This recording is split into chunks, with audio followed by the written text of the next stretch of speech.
SwayamPrabha. Digital India. Educated India.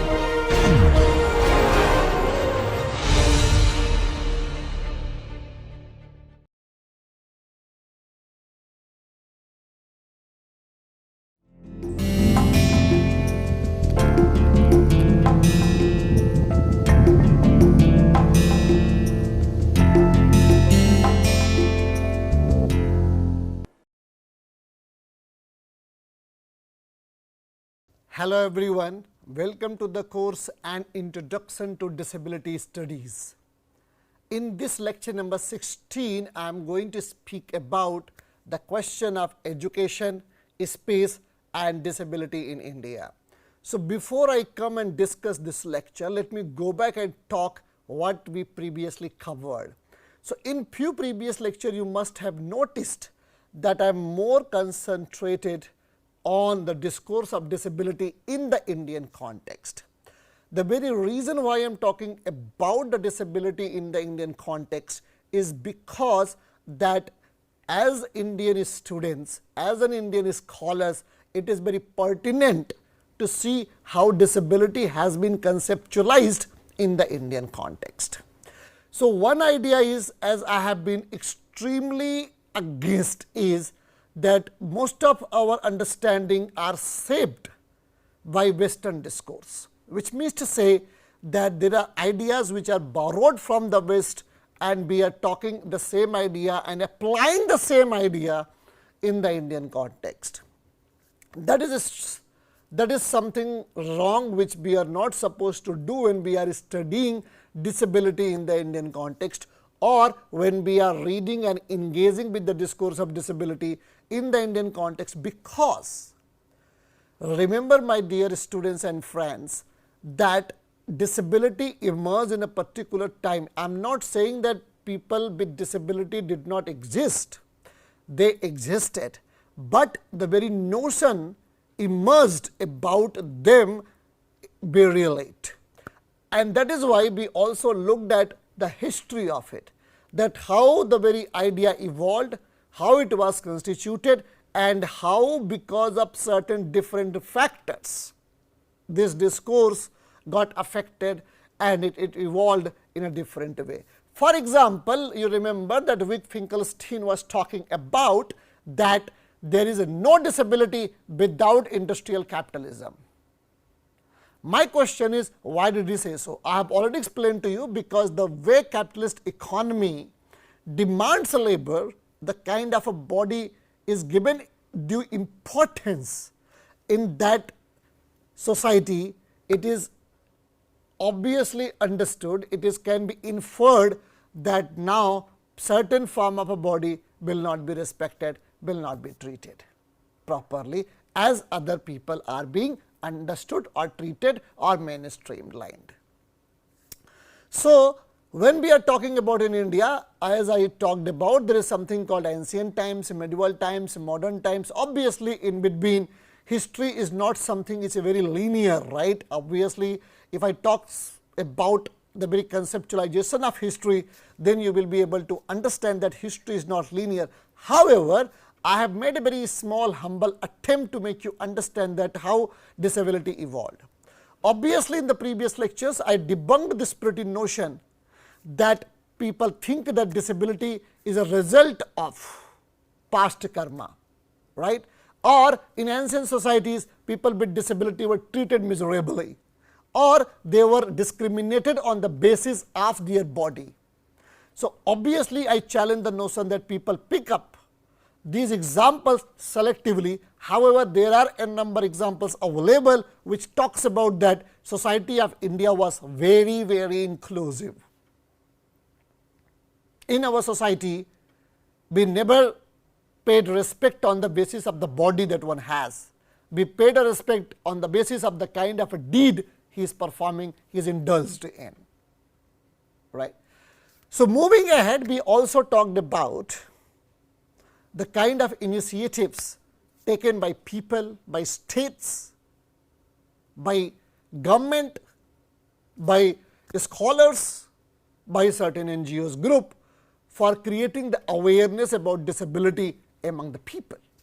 or to say to promote an inclusion for people with disability in our society.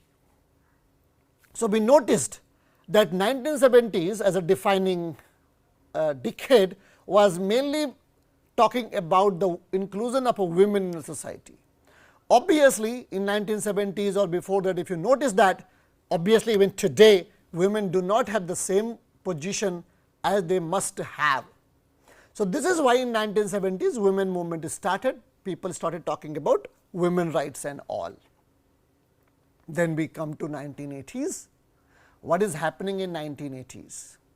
In 1980s, there is an environmental concern because of the deforestation, because of environmental degradation.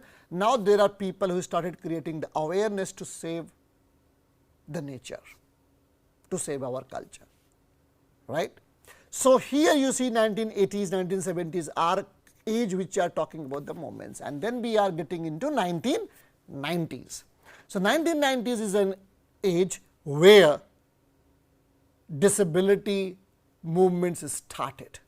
As I told you, 1985 there was an act passed which talks about rights of people with disability in India, right.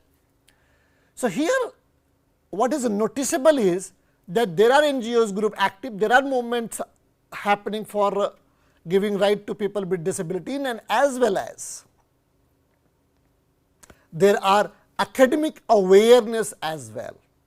There are law being passed, there are state trying to give certain benefits so that people can be included.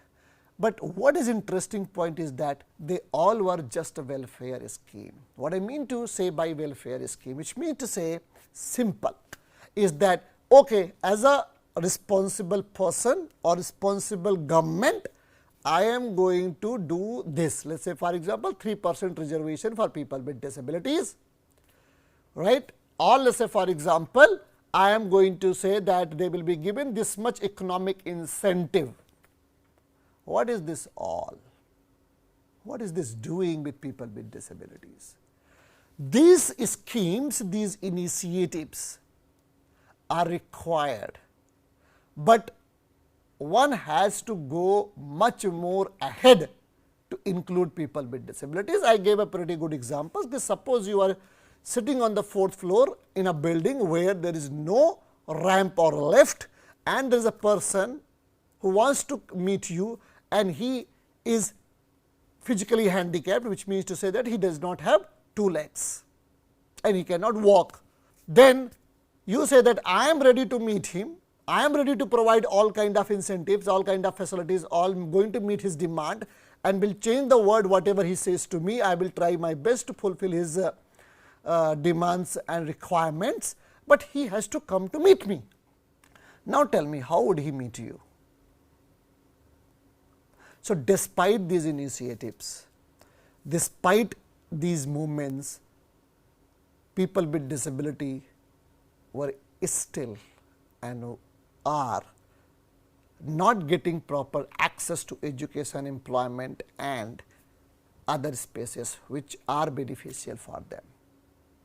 Second important point is that all these initiatives are being enjoyed by certain set of people who are educated or who are elite or who are in the cities.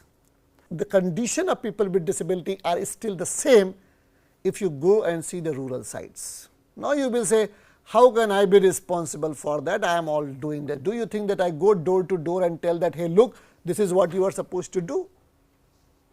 Obviously, yes. If you are really thinking of in terms of inclusion, and if you realize that rural communities are not still getting these benefits, your job is to go and make them aware and talk to them, to listen to them so that they can come out of it and enjoy these facilities. Otherwise, what would happen, that the very idea of discrimination in relation to disability will keep existing. All right. Now, let me ask you a pertinent question before I proceed further. What is happening in terms of education in relation to disability, people with disabilities? I am not coming to women with disabilities because that is a very another concern which are extremely ignored, right, who are extremely ignored. But the question I am right now talking about, that the people with disabilities, how educated they are, what are the opportunities available for them, do we have enough educational institutions which can be accessed by people with disabilities. And that becomes very important concern when it comes to people with mental disabilities, right. Because people with cognitive disabilities, children with cognitive disabilities are still suffering and struggling for their inclusion in a societies. What kind of jobs are available for them? Now, you will say that is a cognitive impairment, how can I give it a job? That is a quite clear excuse where it shows that you do not want to make any attempt for their inclusion. So, this picture is very bleak, my friend. There are a lot of disturbing questions that I can raise, which are still looking for, begging for an answer from the state, from the government, from the people, from the NGOs, from the academic culture. But I am not saying that the government and state are not making an attempt, but still there are a lot of things to be done on the ground level to include people with disability in the public spaces, right. So, this is what I am talking about, the question of education, which means to say education is extremely important for upliftment of people with disabilities. But what is happening? That is what we are going to look at in this lecture. The second problem that I am talking about is space. Now, you will ask how education and space are correlated with each other. Why is it so that I am talking about education and space together in this lecture? Because space is one important phenomena that tells whether it is inclusive, the space, the buildings, the educational space are inclusive or not. Let us say, for example, what kind of facilities you have to include people with disabilities. Suppose there is a person who cannot see, who is visually impaired, and the classroom is mainly meant for so called normal people who can see. And if suppose he comes to your classroom, how do you think he will be getting benefit out of it? How will he be enjoying benefits?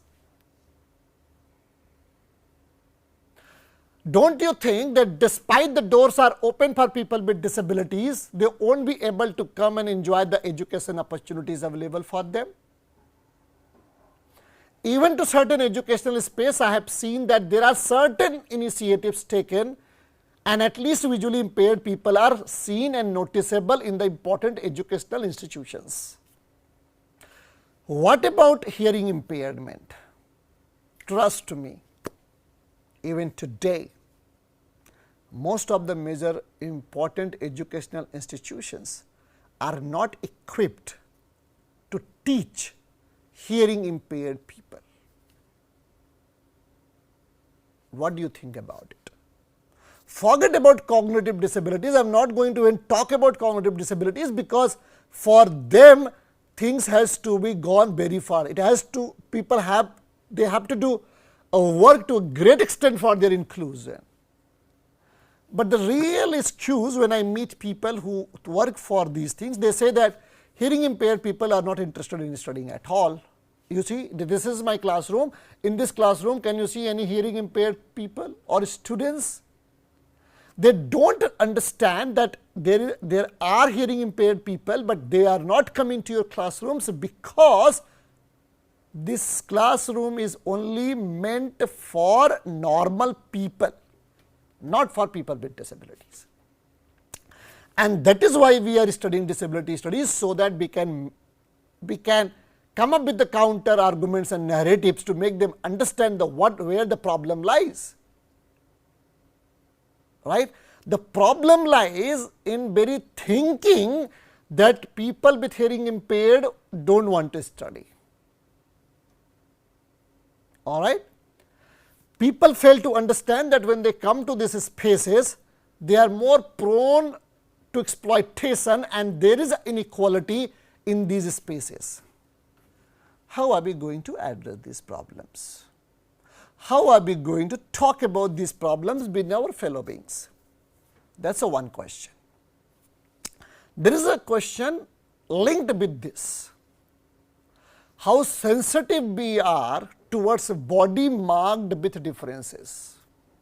Like I am sure that you have read women studies, like you have read some lot of gender discourses, and you must have heard gender sensitization, people being gender sensitive, so on and so forth. In the same way, I am asking, are we disability sensitive? Are there enough sensitization in us for people with disabilities? Do we know how to treat and talk and engage with people with disabilities? Do we understand that they have a very diverse and dynamic and rich experiences and how to listen to that? I wish I could show you a video for 10 minutes, which is extremely beautiful video that talks about not in the sense of sign language, but it talks about in the sense of that it has its own meaning which is not able to understood by people without disabilities. But it speaks, it has a meaning, it has a certain thing else to say. My question is simple. Are our fellow people, like fellow citizens, are equipped with this kind of understanding or sensitized? How to treat with them? Do we have enough bathroom spaces, restrooms available for them? Right. So, these are the important questions that I am raising, which is only possible when we talk in counter to these important arguments in relation to people with disabilities or disability discourses. So, with this I would like to take you to the slide number 1, right. So, look at the slide please, and here comes to the first slide. The Constitution of India ensures education for all children aged 6 to 14 years through Article 21A. However, it lacks explicit mention of anti-discrimination measures for persons with disabilities in educational institutions. Despite prohibiting discrimination based on religion, right?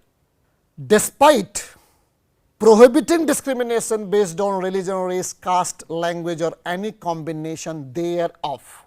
This is what I have taken from our Constitution of India, which says that there is an educational right available for Article 21A for all children aging between 6 to 14.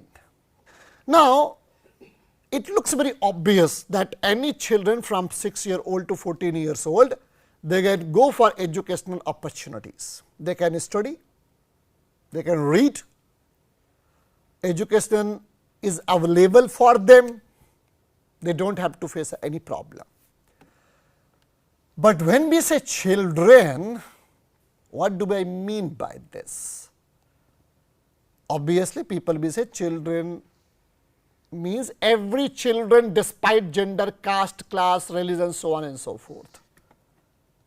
But what about children who are disabled, who are facing stigma?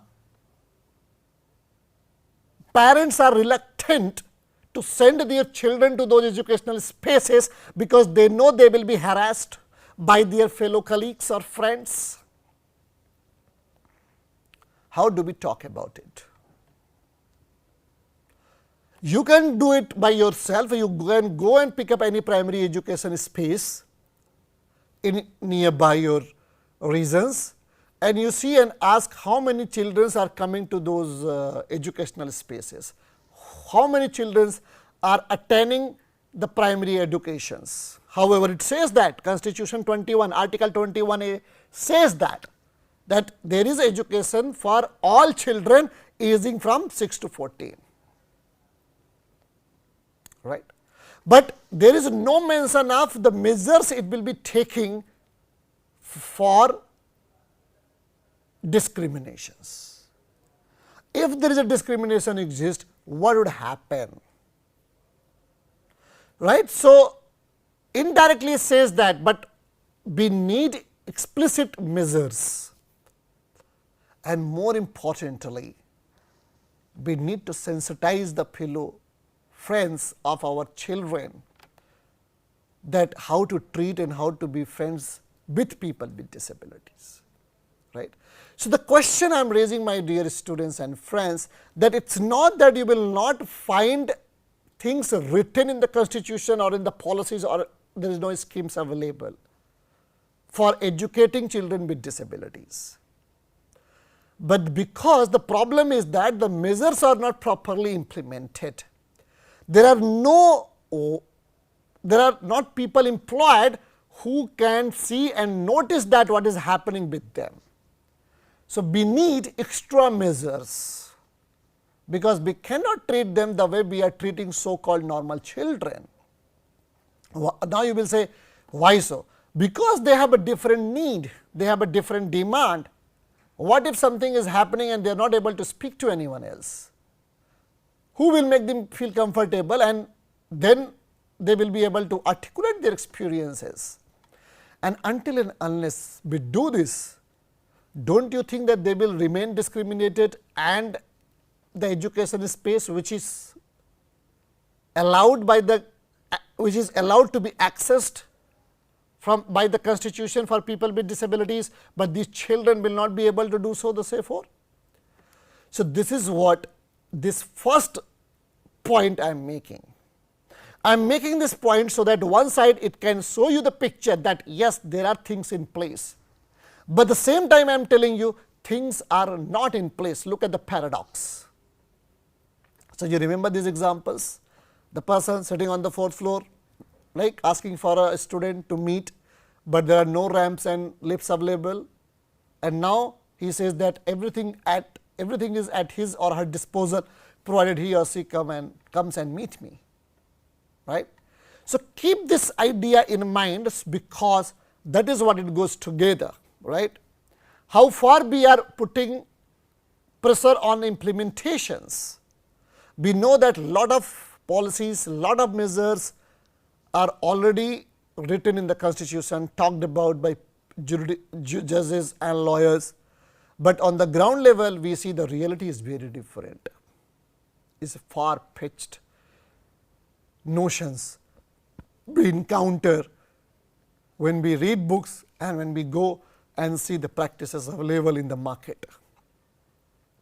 All right, let us go to the point number 2 of the slide. First, read the slide please. Subsequent domestic laws enacted after the ratification of the Convention on the Rights of Persons with Disabilities, which is called CRPD in 2007, generally endorse inclusive education to different extents, right. So, what I am talking about is this, that there are domestic laws for ratification on the Convention on the Rights of Persons with Disabilities. So, CRPD, read in detail, because I am not going to teach you in details, but I would request you all to read this in detail so that you can understand what this is talking about. All right, because CRPD is ratified and it is going to talk about inclusive education to different extent. The third point is the right of a children to free and compulsory education act. This is very important. This is a very significant point, and again I am here writing, do read in detail, right, in detail. So, the right of children to free and compulsory education act of 2019 emphasizes the importance of providing free and compulsory education for all children in neighborhood schools. However, it does not explicitly outline provision for supporting children with disability in schools, such as reasonable accommodations and assistive devices. At the state level, RT rules often include a specific intervention for children with disabilities. Many states guarantee transportation services for children with disabilities and mandate the participation of a school management committee in implementing inclusive education initiative, it's worth noting that only 1 out of 28 states, 1 out of 28 states mentioned special education in their regulations. Now you see that. In 2024, I am talking about this, an RTE Act came in 2009, which means to say that it's a more than 15 years have passed and things are not changing. There are RTE Act which says that the right of a children to free and compulsory education, free and compulsory, which means to say that because to increase the literacy level, every children are given rights to go read and write.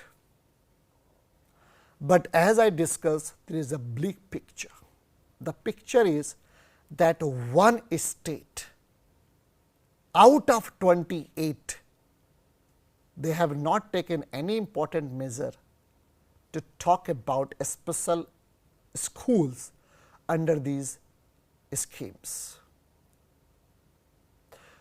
Just think for a second. It says very clearly that there is a free and compulsory education which included children with disabilities as well, obviously. But what are the facilities available? Let me talk 3 points and that will make a clear idea. First point is, do we have enough infrastructure in the place to accommodate people with disabilities or children with disabilities? When I am saying proper infrastructure, do we have enough benches, desk, chalk, pen and pencil? Because there is a possibility that they cannot hold the pen. What about them? Who fail to hold the pencil, what about them? How are they going to read and write and understand the very idea of education? However, I am not very comfortable with the very idea of education where it says reading and writing, because it ensures that first you should know how to speak and second you must have hands to write. So, these are very ableist notion where education means reading and writing. Like how do you check the literacy? Are you able to write your names? Right? I have seen in my villages that there are census done where they come and look at the literacy level and ask that, are you able to write? Yes, okay. So, this is a very ableist notion where it is presumed that everyone has hands. Don't you think that it is something very wrong inbuilt in a society where it presupposes that everyone will be able? So, let us come back. So, the education means proper infrastructure in our place. Do they have enough washrooms or restroom, which I am asking constantly? And what about those who are not able to go and access the restroom? What about those who do not have legs? How would he or she go and access the restrooms or the buildings? Both. Do we have a people who are sensitized towards their concern and make this facility available? Now, you will be thinking that this kind of a question you never thought, or if you thought, you must have seen that these are missing. Right? So, the one question is, do we have enough education? Second, are teachers trained to teach people with disability? Do they have got a proper training to teach children with disabilities? I do not think so, because I have visited primary educations where I have met teachers and I ask them, and trust me, they do not have any answer, because they have not got training at all how to teach children with disabilities. So, how I am expecting them to teach, or in fact, how are you going to implement this very idea of right of education to free and compulsory Education Act of 2009, where it is asking that every children from 6 to 14 years old must get education. What about that? So, the second question is, do we have teacher training available to teach people with disabilities? Think about it, right? If it is available, Are they getting the training? If it is implemented properly in every schools? Third, how do you think they are going to come from their home to education space? Now, you will say something has to be done with parents as well, but India is a poverty, like there are a lot of people who live in the villages and they cannot afford to take their children and pick up and receive every time, because of the time constraint, workforce, because of also the money problems, right? Where are these measures? When are we going to take these measures? Because until and unless we take these measures, just providing the free food will not help at all. What about the people, normal students who are going to study with them? Are they properly educated and trained to think about it? The concern I am raising, are they going to be part of those educational spaces? Think about these three important questions that I am raising, and until and unless these three measures are taken into the consideration, how are we going to talk about RTE Act of 2009, right? It is so good to say that we have RTE Act, but are we implementing this act? All the students or children with disabilities are getting access to these facilities given by RTE Act, or the very intention of RTE Act is being met or not? Think about it. So, these are the important questions that I am raising, so that you can think about the discourse of disability and the question of education in space differently, because education will be given in a proper space. Along with instruments, along with technologies, we also need proper good space. So, I am not going to talk about the question of technologies which are helpful to teach people with disabilities or children with disabilities, because trust me, I have seen many villages. Obviously, I have been to the south. I have not been to northeast, but yes, I have been to south. I have been to west, east as well. Like east doesn't mean like much east, but yes, certain part of. It's like I have not been Arunachal Pradesh and all. So, I have seen these areas. They are not properly equipped to teach people with disabilities. So, what it is just look good to think about RTE Act, but when it comes to the policies, we fail, right? Look at the slide number 2. While there is not a specific policies dedicated to inclusive education, the Rights of Person with Disabilities RPWD Act offers a robust legislative framework for its implementation. In the Act, inclusive education is defined. That is very important, right? There is another Act, RPWD, and it is my request to you to again read in details how inclusive education is defined. A system wherein students with and without disability learn together. I am underlining because I want you also to note this point, with teaching and learning methods adapted to meet the diverse learning needs of a student with disabilities. Let me hold on here for a second before I move further. So, inclusive education means that students with or without disability should learn together. Obviously, we see that special education are in place. I am not against the idea of special education, but I am also talking about that until and unless we include people with disabilities along with people without disabilities, inclusive education is not possible, and that is exactly what RPWD Act is talking about, right?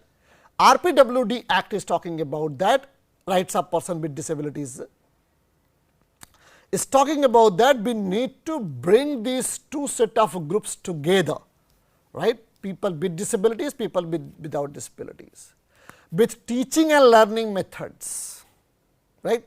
That is what I was arguing, that are we trained to teach and bring the new methods, have we adopted to meet these diverse needs of a student with disabilities, right? So, inclusive education is only possible on two conditions importantly. The one important condition is that they must study together, and second, there should be teaching and learning method which can address the diverse learning needs of a student with disabilities. I am repeating it again. There should be proper teaching and learning methods which address the diverse needs of people with disabilities.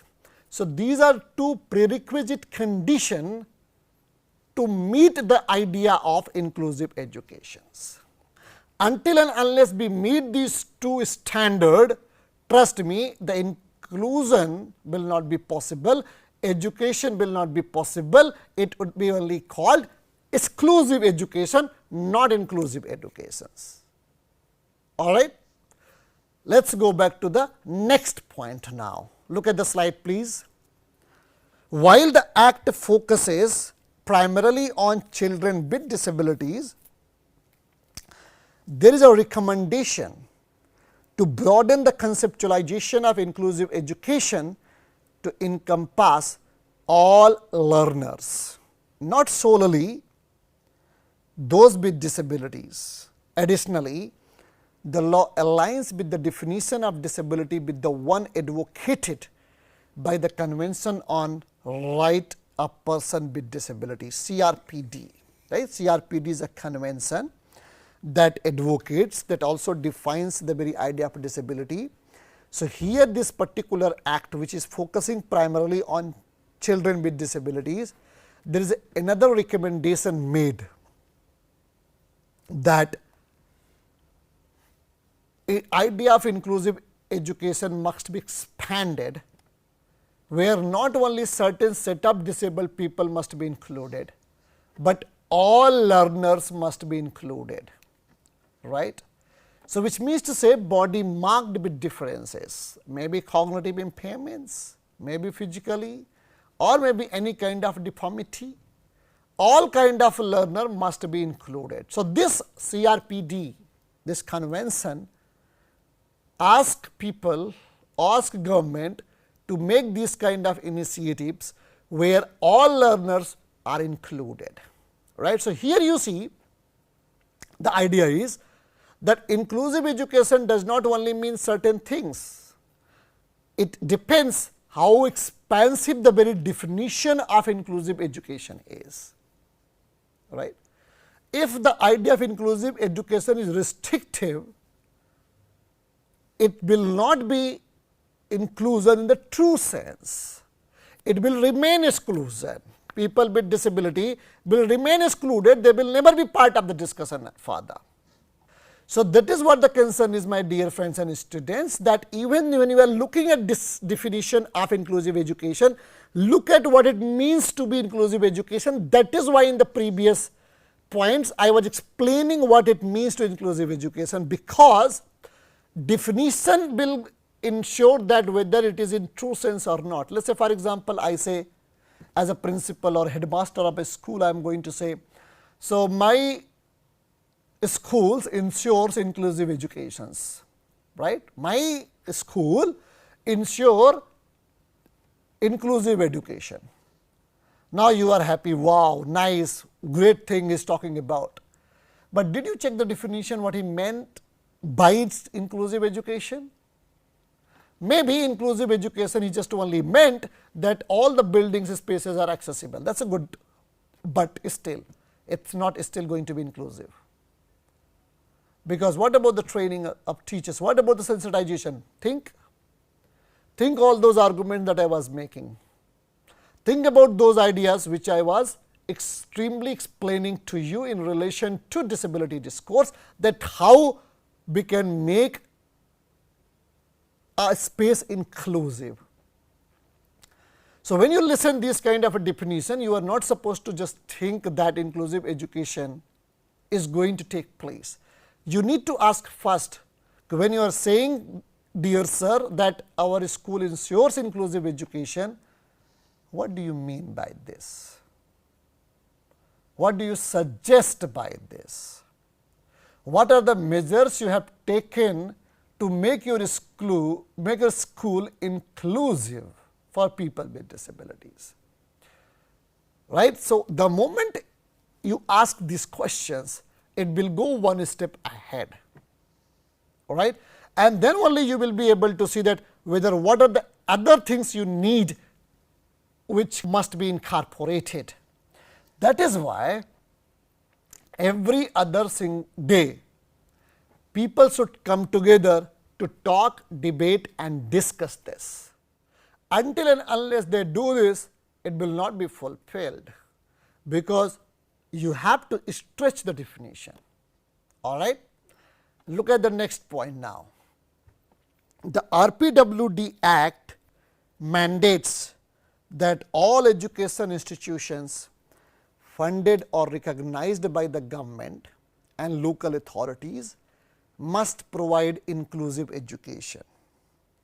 This includes admitting children with disability aged 6 to 18 years beyond the 14 years age limit stipulated in the RTE Act. So, here you see there is a one RTE Act which says 6 to 14, right, and then we have RPWD Act which is talking about 6 to 18 years. So, now here see the 4 years has been added in RPWD, right. So, schools are required to provide reasonable accommodation. Think about it, reasonable accommodations, ensure accessibility of facilities, infrastructure and transportation, and offer individualized support and attendance for children with high support needs. Right? You need to read these slides again so that you can understand what is talking about. Look at this. What are the ideas talking about? First, there would be reasonable accommodations. That is the first point, is to be included. Second is talking about accessibility. Third is talking about infrastructure. Fourth, it is talking about transportation. Fifth, it is talking about individualized support.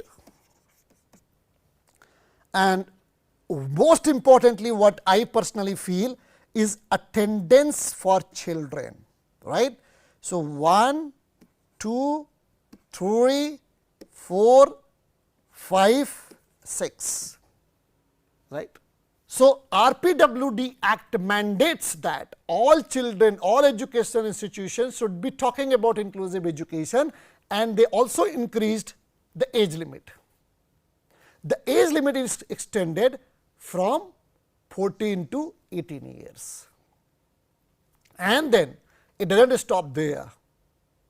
It talks about proper transportation. Remember, I was talking the same thing, that how you are going to include people with disabilities in your educational spaces if they are not going to come because of certain lot of restrictions at their houses. So, what about the transportation facilities? Do we have or don't we have? Right? What about infrastructure? It is being accessible. Do we have proper benches or not? And as you remember, RPWD Act also talks about attendance for children with high support needs. Those who have something, who need supports in normative structure of the society, where they are not able to address their need, and if they are looking for attendance, what about that? Do you have those facilities available? Are they able to access these facilities for you? And if it is not provided, how are you going to talk about inclusive education? Think about it. That is why, my dear friends, I am very, very concerned when someone says something. I always ask, what do you mean by this? How do you define this? How do you talk about it? What does it concern? What are the problem it addresses? When you say inclusive education, do you have attendance? If you say no, no, no, no, I don't have, oh, then your idea of inclusive education is restrictive. All right. Let us move to the next point now. The next point is, to promote inclusive education, the Act outlines specific measures such as identifying children with disabilities. Look at this, it goes to extent that identifying children with disabilities. You remember, I was also talking about teacher training institutions, right? Why is it important to have a teacher training institutions? Because even teachers are human beings. They are also trained and grown up in normative culture. I am not saying that any teacher is biased, but there is a possibility they may be biased. They may think that we do not need to pay much attention to these minorities, let us focus more on majorities. And they are more trained to teach normative, normal students, so called. So, until and unless we have a teacher training institution, it is not possible for them to teach children with disabilities properly. They will lack skill to teach that. And that is why even I especially feel so. I also feel so that there must be teacher training institutions available where they can go and they can be taught how to teach people with disabilities. All right.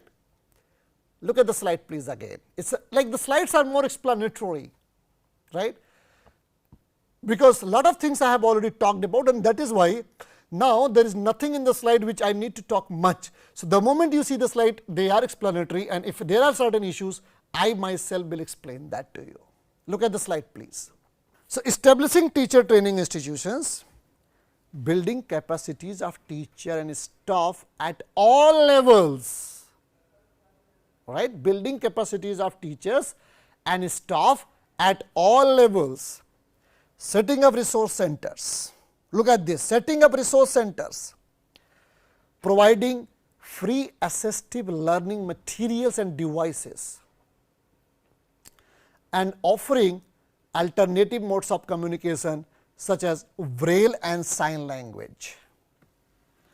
Additionally, it does not stop here, the law supports scholarship, curriculum modification and adjustment to assessment methods.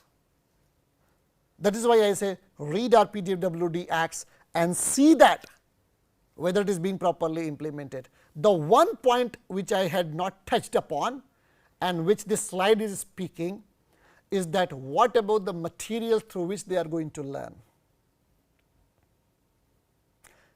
Are we going to modify those materials and that meet the needs and of people with disabilities? Right. So, it also talks about that, right. It talks about that these are the kind of materials, teaching materials which are available, they are more tended towards normal people. So, we need to modify that, and it goes to the extent to say talking about assessment methods as well. Even you are not going to assess the way you assess normal people, it does not mean, again I am warning, one must not be misunderstood that it means to say that they should be giving relaxation or they should be giving free marks and free grades. No, it is because what they are not able to do in this normative culture, they must be paid attention for this as well. You got this idea? So, most of the people think, oh wow, they are got the reservation, they are getting this, so there is no need and they are getting for free. Thinking like this has a problem. They fail to understand that the kind of society they are living in, they are already having an issue in accessing lot of things, which normal people enjoy. They get it without paying much effort. So, we need to put the platform where everyone can equally fight. It is not the one is privileged and one is underprivileged, and then we are going to set the same standard and going to evaluate and assess both of them together. No, absolutely not. We need to provide a kind of assessment method which gives them certain facilities or different kind of pedagogies for them, so that they can be equal, they can feel equal. Inequality can be addressed. Let us go to the next slide, please. So, the legislation endorses education in neighborhood schools, and special education is approaches for supporting the learning of children with disabilities. Home based education is recommended for children with multiple or severe disabilities as per RT Act of 2009. And here we have the national education policies, right, that reaffirms the principle outlined in RPWD Act concerning inclusive education. Embracing a broader perspective on inclusion, the policy endeavors to ensure learning opportunities for all, specifically targeting the exclusion faced by socio-economically disadvantaged groups, right. So, highlighting the significance of inclusion, the policy advocates for the participation of children with disabilities across all level of education, from early childhood education to higher education. It underscores the necessity of providing assistive devices as well as appropriate teaching and learning materials to support their educational journey. And then we also have Samagra Shiksha, that serves as a India flagship education program implemented nationwide through a single state implementation society at the state, union, territory level. It consolidates three previous schemes: Sarva Shiksha Abhiyan, Rashtriya Madhyamik Shiksha Abhiyan and teacher education, all pivotal in advancing the country towards achieving sustainable development goal 4 targets, right. So, this national education policy goes in the same direction, Samagra Shiksha also goes in the same direction. And then we have a Ministry of Education, which envisions universal access, equity and quality in education, alongside vocalization education and strengthening teacher education institutions. Inclusive education stand as a major intervention under Samagra Shiksha. There is a zero rejection policy is integral to Samagra Shiksha, ensures that no child is left behind.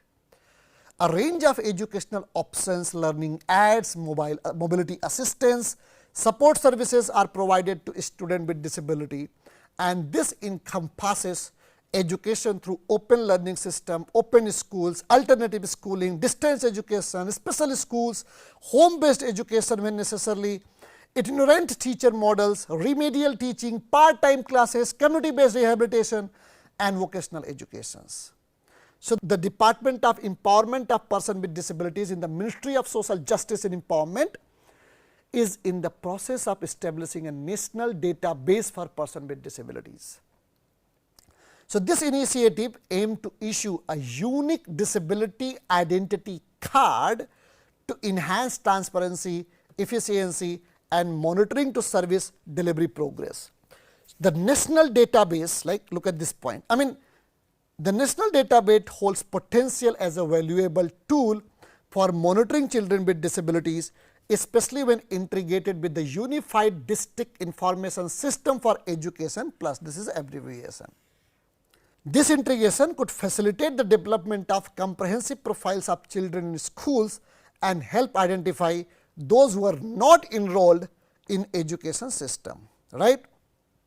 So, here you see that these are the measures being taken so that people with disability can be included. So, I am not going to talk in detail about it because they all are available, you can read it details, but I am just talking about the measures being taken to talk in terms of education and accessing education for children with disabilities. Let us go to the slide, please. So, this national database has the capacity to serve as a centralized source of standardized information on children with disabilities, fostering improved coordination among education, health and social protection ministries. But it is also important to note that the current database relies on the medical categories for disability identification rather than utilizing the question sets developed by the Washington group on disability statistics, right. So, this is, I mean, you can hold the slides for a second and read by yourself.